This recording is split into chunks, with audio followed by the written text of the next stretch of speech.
तो मैं चलाना आया सा बंबी। तो बंबी का तकरीबन सारा समान रेडी हो गया, बंबी शंबी खोल लिया, पट्टा छट्टा जोड़ लिया। तो बंबी चलानी है, तो पक्खा वेख्या तो जनाब पक्खे च पानी है नहीं। तो मैं गया पानी लैन, पानी लैके आ गया। हूँ छोटा भाई आ रहा, पानी पा के पक्खे दे विच ते फिर बंबी चलाने।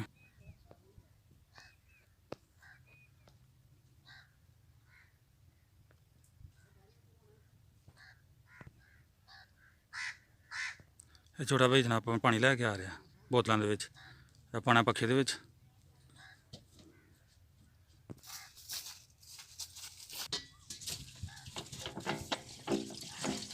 बंबी चलाना है तो पक्खे दे विच पानी है नहीं, पानी लैके आए हैं। तो पानी पाना हूँ क्योंकि पानी ने विच पाया ने पानी नहीं चुकना।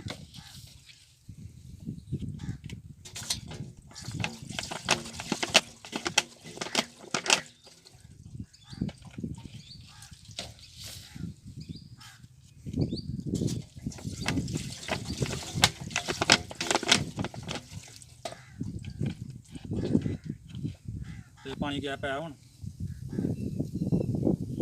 चलाने बंबी।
बंबी बारिशां बहुत ज़्यादा हुई तो बारिशां होने की वजह तो करके जरा ना पानी बंबियां चलियां नहीं है, बंबियां चलाने की जरूरत ही नहीं पई।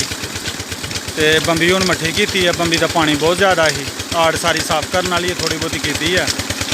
आबर लगनी उसकी वजह तो करके बंबी जी मट्ठी की है कि पानी बाहर जरा दूसरिया पैलियां के ना पवे।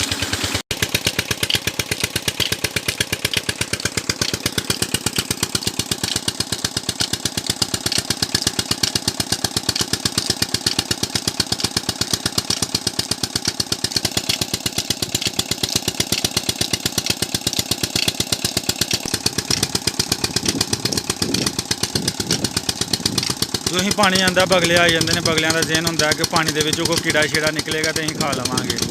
वो इंतज़ार के जनाब किनारे पानी के किनारे बह रहे हैं कि कोई कीड़ा शीड़ा निकले तो असीं खाइए।